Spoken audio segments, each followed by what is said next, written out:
Hi guys, my name is Ayna Paisley. I'm an artist from Moscow, Russia, and today I'm going to be doing a really exciting video about this oil paints by ZenART supplies. It's called Infinity Series, and I have 3 different sets: Essential palette, Impressionist palette, and Portrait palette. And today I'm going to be doing an unpackaging and first impression review of these paints. So stay tuned and hopefully you like it. So I have 3 sets of 3 of the Infinity series of oils that ZenART supplies came up with, and this is a very lovely note that I had in my package. I feel like this is something every customer receives, and here it's so lovely because the greeting is actually in Russian, which is such a lovely touch because I am Russian. And the note says, "Greetings from the ZenART family. Hope you are having a wonderful time, and surely this will brighten your day even more." And yes, it will. I will not read the whole note. If you want, you can pause and read it, but I'd rather much just get to unpacking this lovely sets. And here we have 3. They are separate sets, as you can see. One is Impressionist palette, Portrait palette, Essential palette. So on the back, which is really important, is the information about, very precise information about all the everything that's included in the palette, which are obviously paints. And this is lovely Ayna, which is a founder of ZenART Supplies family. She here states that each of the 3 palettes consists 8 colors that are non-toxic. They work well together and can be mixed to create beautiful new colors to make your own unique palette. No more buying odd colors that never seem to fit.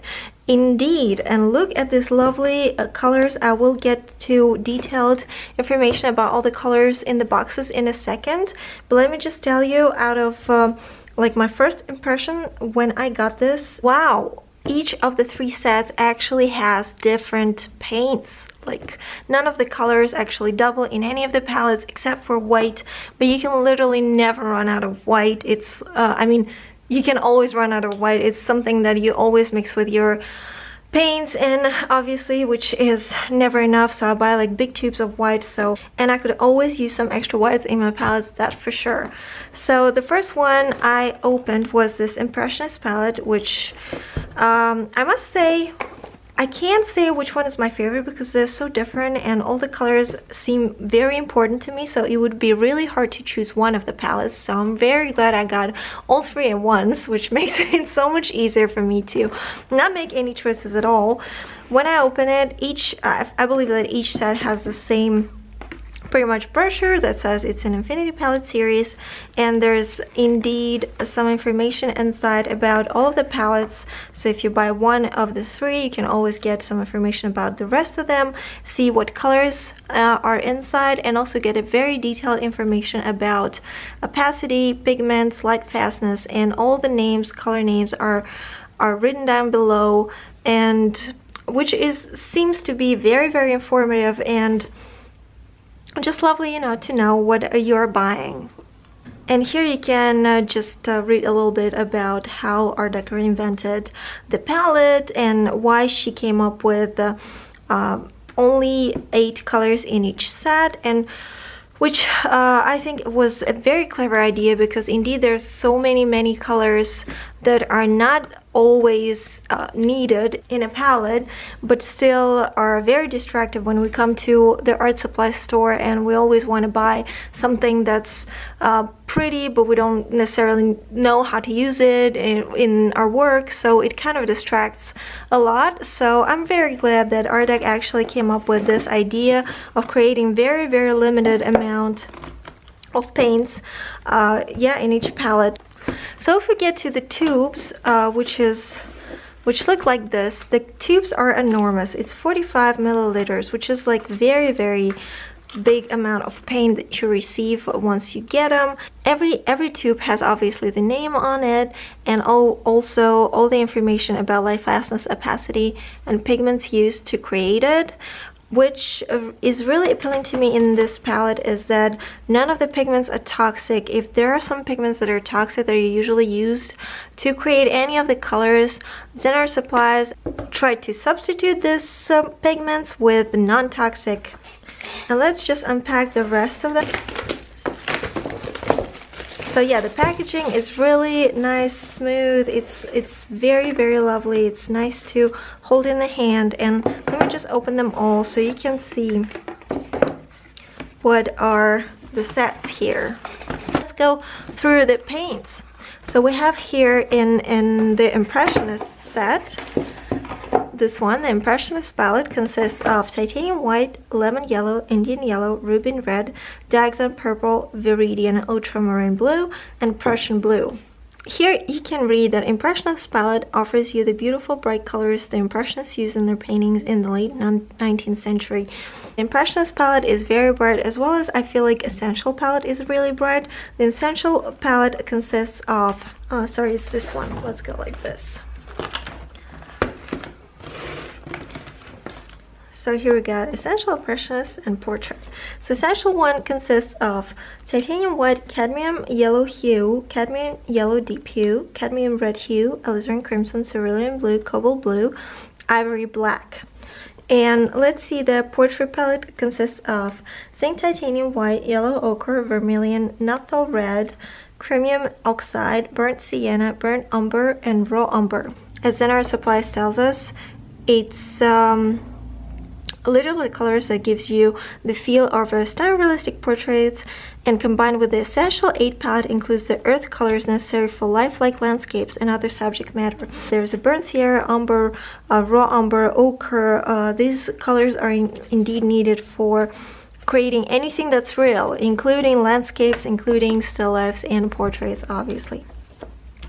So you can see that the selection is amazing. It's it's a lot of paint. It will literally last me forever.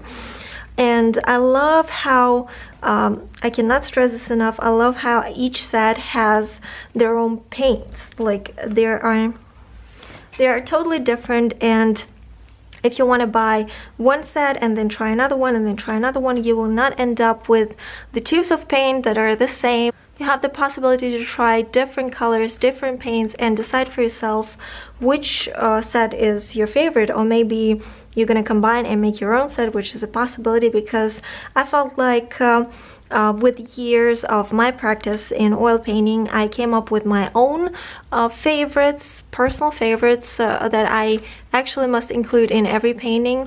And I'm very, very glad that all three sets actually hold my favorite colors. They are just not combined in one set, but I can definitely choose some of the colors from each palette and they would be ending up in my palette. But also, I'm glad that I have the possibility to try something new. For example, I don't own any black paint, but I actually recently read that black could really diverse your painting if you know how to use it, so that would be an interesting experience for me. Let's just go further and inspect the quality of paints and see how it all looks on the paper. So here I have a little piece of Canson oil paper, which is basically a paper that imitates the canvas. As you can see, it has a little bit of texture that imitates the canvas. I really love oil paper because it's so easy to use. It's not bulky as any canvas is, and it's fine for using oils. But please mind that oil paper is very specifically made for using the oil paints. Do not try to use any regular paper for oil painting. It will end up badly. It will just suck out the oils out of your paint and it will not end up as you want it to. So please mind that this is specific paper for oil painting. And here I wanted to try some of these beautiful paints, which is ultramarine blue, cadmium red hue, and chromium oxide. And let's see how do they apply to paper, how are they mixing together, and all of it, and also the consistency of the paint, which really interests me.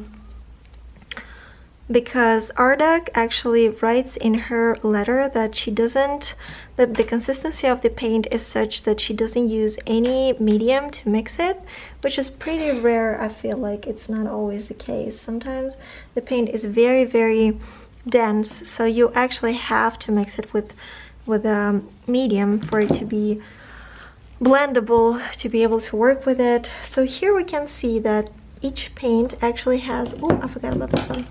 So here what I like about the tube, I wanted to mention that, is that regular tubes of oil colors are usually a little different and look something like that. It has a very, very narrow point, so it's really hard when you're working. It's really hard to always, you know, just be able to quickly put the cap back on, which is really annoying sometimes. Here you really won't have this problem. You can see how different they are. Do you see how big the, I guess, how do you call this, the neck of the tube? How big the neck of the tube is compared to other brands' tubes, which is basically standard. This is standard, and this is very, very convenient ZenART supply design. I love this. And this way you can actually really quickly just squish the paint out and put the cap back on. You don't have to be like really putting your effort into finding how to screw it back on, which is really annoying sometimes. I know it annoys me a lot. And here what I can say about the consistency of the paint is that Ardak was right. It definitely is very, very soft already. It has a very buttery, I'd say, consistency, as if it was already pre-mixed with a medium and ready to go right away. So here you can see that the chromium oxide, due to the pigment used, is opaque, and it's a little different on the paper. We're gonna see that right away. And these two are actually this one is transparent and this one is semi-opaque. So that's a good way to test different opacity paints as well. And here I'm using a filbert brush by ZenART, this is a hog bristle.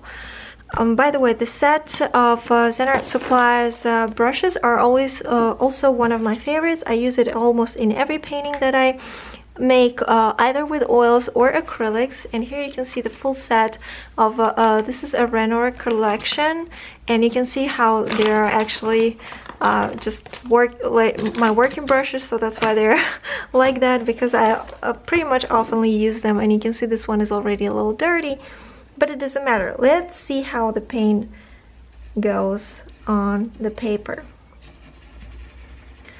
Okay, the paint is really, really soft. When Ardak was writing that you do not need a medium for it to mix, she was right, you don't.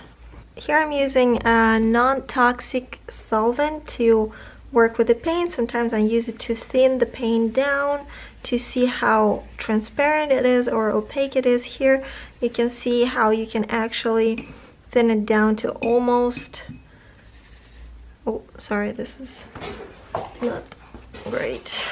So here ultramarine actually worked out really nicely. Let's see what cadmium red hue is gonna show. Okay, also very buttery, very smooth consistency, blends and thins out nicely.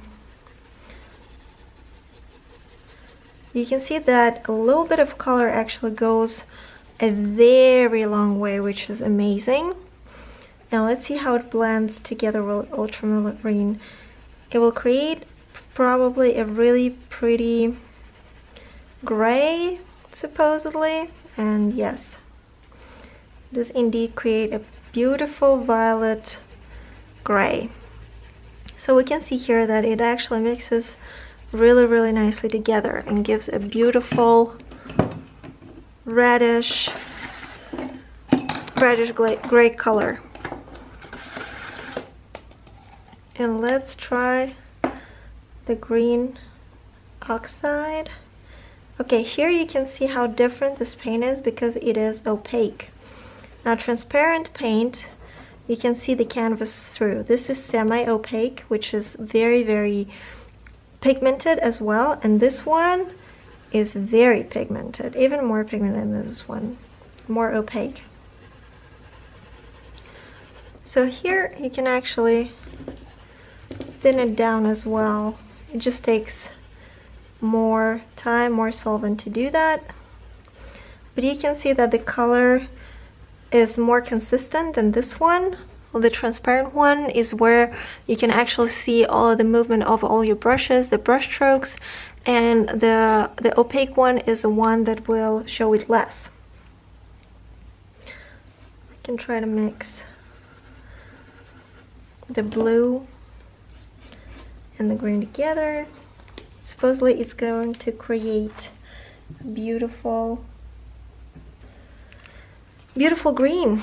Ultramarine blue mixed with green creates a beautiful cold green, very complicated green. You can see how beautiful this mix is. It's a very, very interesting green, bluish green that we created, and it's just beautiful. And you can see that this paint, I'm literally almost not using any solvent right now. This is what comes out of the tube, right? This is very creamy. It's very, very nice to work with. Okay, there you go. So we tried out these paints, and I specifically chose 3 colors that are different opacity and also are different from different series, so we can see what to expect more or less. And what is the conclusion? Obviously this video, I don't want it to be too long, because I'm going to make another video on mixing colors. We're gonna review my palette, my working palette, how do I work, where do I put the paints. We're going to pay a little more attention to these paints in a different video. I just don't want this to be very long, because this is a first impression video literally, and it is a first impression, you guys, because I haven't opened this paint until I started the camera, and this is what you get. And I'm very surprised on how high quality these paints are, and how big this tube is, how comfortable it is in my hand, how comfortable the cap is, and how easy it is to put it on and take it off, which is very important while you're painting. I know it doesn't seem like an important thing now, but trust me, when you're painting, this is something that's gonna annoy you. I'm very happy with how different all the sets are, and how different the paints are in the sets. Also, I'm very happy that it's completely harmless. It's non-toxic paints, and I love how actually they used single pigments wherever it's possible, because single pigments are the ones that give a very bright, clean mixes that are really vibrant in your painting, which is important as well. I love the consistency of this paint, how buttery it is, how really smooth it goes on the paper, how well it works with the brushes, how beautiful the brush marks are, and that I actually don't need any other mediums except for solvent just to clean my brushes from time to time if I don't want the colors mixing together. All in all, I can't wait to paint something with these paints because they're amazing. And please stay tuned for the next video where we're going to be discussing color mixes and palettes and working with the colors that you actually just bought. We're going to discuss color wheels and beautiful vibrant mixes out of the colors that you actually got from ZenART supplies. Thank you so much for watching this short review of ZenART supplies oil paint sets, and hopefully see you in the next video. Bye!